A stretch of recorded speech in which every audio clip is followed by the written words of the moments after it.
ভাইরা আমার, শুরুতেই একটা কৈফিয়ত আমি দিয়ে নেই। আর সেই কৈফিয়তটা হলো, অনেক গুরুত্বপূর্ণ মাহফিল, অনেক বড় বড় উলামা একরাম, অনেক বড় বড় ব্যক্তিবর্গের অনুরোধ ছিল, কিন্তু কোনো মাহফিলের দাওয়াত না নিয়ে এই মাহফিলে কেন আসলাম? ভাই, একটু আমরা ধৈর্য ধারণ করি, সবর করি। আমরা সবাই আলেম ওলামাদের চেহারা দেখতে পছন্দ করি, ভালোবাসি।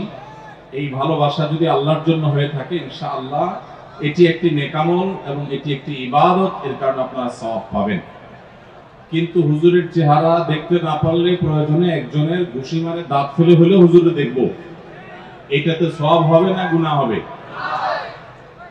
আমরা বেশিরভাগ ক্ষেত্রে আমাদের আবেগকে এত বেশি প্রশ্রয় দিয়ে দেই যে বিবেকের উপরে আবেগ অগ্রাধিকার পায়।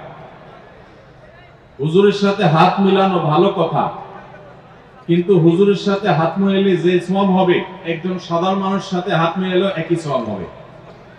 আমরা অনেক হুজুরের সাথে হাত মিলানোর জন্য 5 জন 10 জন মানুষকে ধাক্কা দিয়ে হইলেও হাত মিলাই নিতে যাই, অথচ এই হাত মিলাইয়া সওয়াবের পরিবর্তে আরো গুনাহ হবে, কারণ অনেক মানুষকে আপনি ধাক্কা দিয়েছেন। আর একজন রিকশাওয়ালা, গরিব, অসহায় সাধারণ মানুষ, যাকে কেউ সালাম দেয় না, হাত মিলায় না, আপনি যদি তার সাথে হাত মিলানোর জন্য হাত বাড়িয়ে দেন এবং হাত মিলান এবং সালাম দেন, আপনার আমলনামায় আল্লাহ রাব্বুল আলামিন স্পেশাল সওয়াব দিবেন ইনশাআল্লাহ। কারণ অবহেলিত ব্যক্তিকে আপনি সালাম দিয়েছেন, অবহেলিত ব্যক্তিকে আপনি সম্মান দিয়েছেন, তার জন্য দোয়া করেছেন। আমাদের দেশে বেশিরভাগ মানুষ, আমরা আলেম ওলামাদের ভক্তি করি, তাদের সাথে হাত মিলাতে চাই, তাদের শরীর ছুঁয়ে দেখতে চাই, তাদের চেহারা দেখতে চাই। এই চাওয়াগুলো কোনো কোনো ক্ষেত্রে সীমা ছাড়িয়ে চলে যায়। আপনি যদি আমার সাথে বা অন্য কোনো আলেমের সাথে হাত মিলাতে নাও পারেন, কিন্তু আলেমদের কথাগুলো, কোরআন হাদিসের আলোকে বলা কথাগুলো মেনে জীবন গড়েন, ইনশাআল্লাহ হাত মিলানো, 1000 বার হাত মিলাইলে যে উপকার হবে, কথা শুনলে তার চেয়ে উপকার আরো বেশি হবে। অতএব আমরা মনোযোগ সহকারে যদি কথাগুলো শুনি এবং সারা জীবনের জন্য আমল করার নিয়ত করে শুনি, এবং এগুলো নিয়ে যদি বাড়িতে যাই, মাহফিল থেকে যেতে যেতে চিন্তা করি, মাহফিল শুনতে শুনতে বসে বসে যদি চিন্তা করি যে আমি যা শুনছি সেই কথাগুলো আমি নিয়ে সাথে যাব, এরকম প্রতিজ্ঞা যদি আমরা করে ফেলতে পারি, ইনশাআল্লাহ এটা হবে কাজের কাজ। দেখতে একটু অসুবিধা হলেও একটু যদি সবর করেন, একটু যদি ধৈর্য ধারণ করেন, ইনশাআল্লাহ কথা তো ক্লিয়ার, কথা তো শোনা যাচ্ছে। মাইকে কোনো অসুবিধা আছে? আল্লাহ তাআলা আমাদের সবাইকে আমলের নিয়তে শোনার তৌফিক দান করুন। আমি গত বছর অবশ্য বলছিলাম একটা প্রজেক্টর, একটা মনিটর লাগানোর জন্য। লাগানো হয়েছে দুই পাশে? আচ্ছা, মনিটর এই তো মাশাআল্লাহ, মনিটর গুলো আছে। আরেকটু সামনে থেকে এই সাইডে লাগায়েন, আরেকটু এই সাইডে, তাহলে এই পাশের ভাইরা যাদের অসুবিধা হচ্ছে ওনাদের মনিটরে কভার করবে ইনশাআল্লাহ বিইজনিল্লাহ। ভাইরা আমার, মাল্টিফেবস লিমিটেডের উদ্যোগে আয়োজিত কাশিমপুর স্কুল মাঠের আজকের এই তাফসিরুল 8ম বার্ষিক তাফসিরুল কোরআন মাহফিলের সম্মানিত সভাপতি এবং সম্মানিত প্রধান অতিথি, আমার অত্যন্ত শ্রদ্ধাভাজন একজন ব্যক্তিত্ব, বড় ভাই এবং বন্ধুর মতো মনে করি, ডাক্তার মেজবা ফারুকী, ব্যবস্থাপনা পরিচালক মাল্টিফেবস লিমিটেড। তার গত বছরের মাহফিলে আমি আসার পর বিশেষ কিছু বিষয় আমার কাছে মনে হয়েছে পরামর্শ দেওয়ার মতো। ছোট ভাই হিসেবে আমি কিছু কথা বলেছি, ছোট ভাই নিজেকে মনে করি। আলহামদুলিল্লাহ, সেগুলো তিনি রক্ষা করার চেষ্টা করেছেন, তবে কিছু বিষয় এখনো ইমপ্রুভ করতে হবে পরবর্তীতে প্রোগ্রাম আরো সুন্দর করবার জন্য।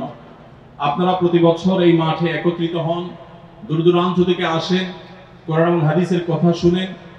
আমি আপনাদেরকে ধন্যবাদ জানাই। অত্র এলাকার সর্বস্তরের দায়িত্বশীল ব্যক্তিবর্গ, প্রশাসন, জনপ্রতিনিধি এবং পুলিশ সদস্য বৃন্দ, যারা অক্লান্ত পরিশ্রম করে সুষ্ঠু, সুন্দর, সুশৃঙ্খল এবং চমৎকার একটি আয়োজন করবার জন্য সার্বিকভাবে সহযোগিতা করেছেন, মহান আরশের মালিক তাদের সবাইকে সর্বোত্তম বিনিময় দান করুন। ভাইরা আমার, শুরুতেই একটা কৈফিয়ত আমি দিয়ে নেই। আর সেই কৈফিয়তটা হলো, আমাদের গত বছর ঘোষণা দিয়েছিলাম আমরা যে এই বছর আমরা মাঠের কোনো মাহফিল করব না। ইনডোর প্রোগ্রাম, হালাকা প্রোগ্রাম বিশেষ কিছু প্রোগ্রাম যেগুলো মসজিদে, কোনো হল রুমে, এরকম প্রোগ্রামগুলো করব। তো আজকের এই মাহফিলটি একমাত্র মাহফিল যেটা এই বছর আমি করছি। এবছর এখনো পর্যন্ত কোনো মাহফিল আমি করি নাই, এবং এবছরের বাকি দিনগুলোতেও আর কোনো মাহফিল ইনশাআল্লাহ করার পরিকল্পনা নাই।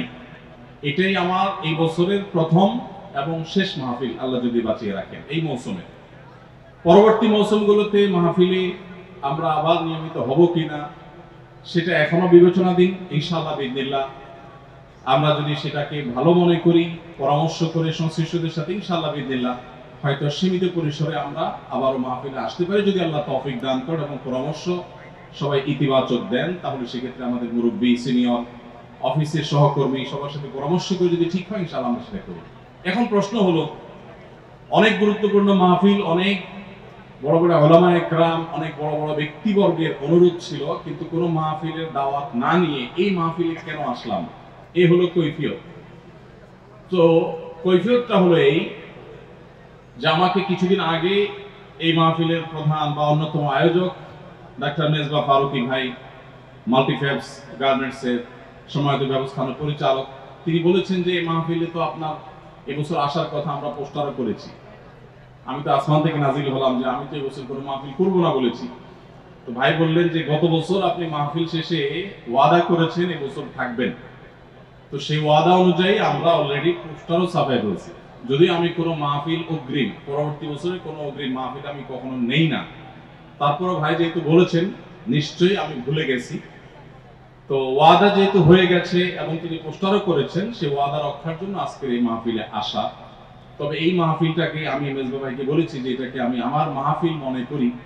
আরো কয়েকটা হাতে গোনা মাহফিল আছে যে মাহফিলগুলোকে আমি নিজের মাহফিল মনে করি।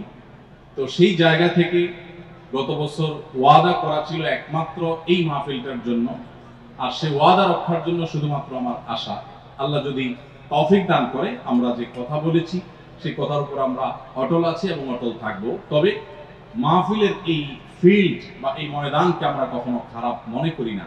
অনেকে ভুল বুঝেন যে আপনারা মাহফিল ফিল্ড থেকে চলে যাচ্ছেন, তাহলে যারা মাহফিল করছে তারা কি খারাপ কিনা, মোটেই না।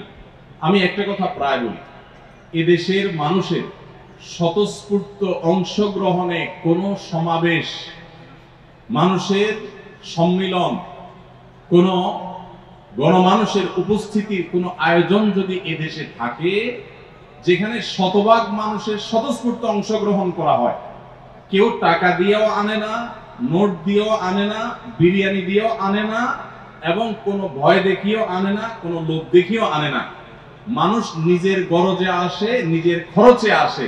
শুধু তাই নয়, এসে বরং মাহফিলের খরচের টাকা যোগান দেওয়ার জন্য অনেক মাহফিলে সহযোগিতা করে যায়। এরকম গণমানুষের আয়োজন, গণমানুষের সম্মিলন, গণমানুষের সমাবেশ, স্বতঃস্ফূর্ত সমাবেশ, এটা এদেশের ওয়াজ মাহফিল ছাড়া আর কোথাও খুঁজে পাওয়া যাবে না। ওয়াজ মাহফিল এবং মসজিদের মিম্বরগুলোতে উলামা একরামের ডাকে মানুষ যে আসে, এই আসার পেছনে কোনো স্বার্থ আছে? কেউ আপনাদেরকে ভয় দেখিয়ে আনে? আপনাদের এখানে আসার পেছনে কোনো দুনিয়াবি লোভ আছে? এই জন্য আমি বলি, এই মাহফিলগুলো হলো এদেশের জন্য একটা দৃষ্টান্ত। 50,000, 1 লক্ষ মানুষের মাহফিল হয়, আমি দেখেছি। হাজার হাজার মাহফিলে লোকের সমাগমের মাহফিল, এটাকে সামাল দেওয়ার জন্য আমাদের আইন শৃঙ্খলা রক্ষাকারী ভাইদের তেমন কোনো হিমশিম খেতে হয় না। বরং শত শত মাহফিল আছে আমি জানি, যে মাহফিলগুলোর আয়োজক, আলোচক এবং শ্রোতাদের সর্বাত্মক প্রচেষ্টার মাধ্যমে, সবার সম্মিলিত চেষ্টার মাধ্যমে, ভলান্টিয়ার ভাইদের সর্বাত্মক সহযোগিতার মাধ্যমে শান্তিপূর্ণভাবে এত হাজার মানুষ আসে, মাহফিল ঠিকমতো হয়, সুষ্ঠুভাবে হয়, আবার সবাই যার যার বাড়িতে ফিরে যায়। 50,000 মানুষ একত্র হলে সেখানে গন্ডগোল, মারামারি, ফাসাদ, দাঙ্গা হাঙ্গামা বা অশান্তি সৃষ্টি করার মতো কোনো বিষয় আজও পর্যন্ত এদেশের কোনো মাহফিলে হয়েছে বলে আমার জানা নেই।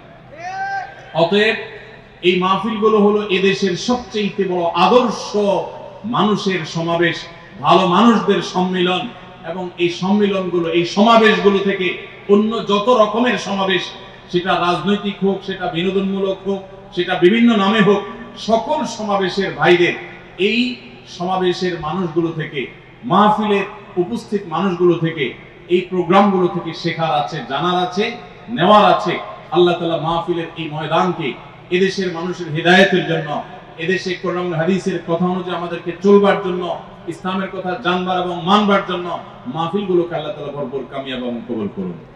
ভাইরা আমার, এদেশে মাহফিলগুলো যদি না থাকতো, মসজিদের মিম্বরগুলো থেকে মানুষকে যদি নীতি কথা না শোনানো হতো, তাহলে আইন শৃঙ্খলা এখন যতটা নিয়ন্ত্রণে আছে এতটা নিয়ন্ত্রণেও কখনো থাকতো না।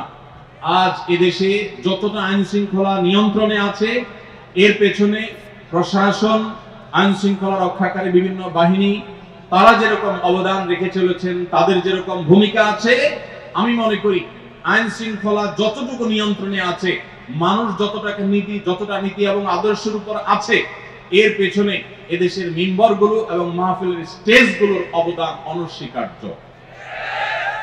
মাহফিলের আলোচনা শুনে ইতিহাসে কোনোদিন, মসজিদের মিম্বরের ওয়াজ শুনে ইতিহাসে কোনোদিন কোনো মানুষ কাউকে খুন করে নাই। মাহফিলের আলোচনা শুনে এবং মসজিদের মিম্বরের খুতবা শুনে, বক্তব্য শুনে কোনো মানুষ কোনোদিন কোনো খারাপ কাজ করে নাই। যতটুকু মানুষ ভালো কাজ করেছে, এই মাহফিলগুলোর অবদান সেখানে অনেক বেশি। যদিও আমাদের সমাজে প্রকৃত ভালো মানুষের সংখ্যা এখনো অনেক কম। আমরা মুসলমান নিজেদেরকে দাবি করি, অথচ মুসলমানের গুণ আমাদের মধ্যে অনেক কম। আল্লাহ তাআলা আমাদের সবাইকে প্রকৃত মুসলমান হওয়ার তৌফিক দান করুন, বলুন আমিন। সম্মানিত ভাইরা আমার, তো এটা ছিল আমার কৈফিয়ত যে এই একটি মাহফিলে আমি কেন এলাম।